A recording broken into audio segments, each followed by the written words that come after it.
Lovely collection কোনো ধরনের advance নেয় না। অ্যাডভান্স ছাড়াই আপনারা সারা বাংলাদেশের যে কোনো জায়গা থেকে অর্ডার করতে পারেন। মানে প্রোডাক্ট হাতে নিয়ে আপনারা আমাদের পেমেন্ট করবেন। আমার পরনে যে খিমারটা আছে এটা হচ্ছে ফেব্রিকটা দুবাই চেরি ফেব্রিকের মধ্যে। দুবাই যদিও নাম দুবাই, বাট ফেব্রিক কিন্তু চায়না থেকে আসে।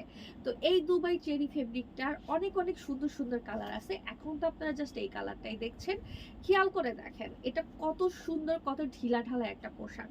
গরমে এমনি আমরা অস্থির হয়ে যাই, এরকম ঢিলাঢালা পোশাক পর্দার জন্য পরলে একে তো আপনার বডি সাইজটা বোঝা যাচ্ছে না, প্লাস হচ্ছে আপনি পরে অনেক আরাম ফিল করছেন। নিচে কি কালারের জামা পরেছেন একটুও বোঝা যাবে না। আর আমাদের খিমারের বরাবরের মতোই নেকআপ, মাশাআল্লাহ, এটা তো কোনো কিছুর সাথেই কম্পেয়ার করা চলবে না যে লাভলি কালেকশনের নেকআপ মানে সেটা আলাদা একটা সৌন্দর্য। তো আমি একটু পিছনেরটা দেখিয়ে দিচ্ছি আপনাদের। দেখেন আমাদের এটার মিনিমাম ৮ থেকে ১০টা কালার আছে। বাদবাকি কালারগুলো দেখার জন্য অবশ্যই পেজ ভিজিট করবেন।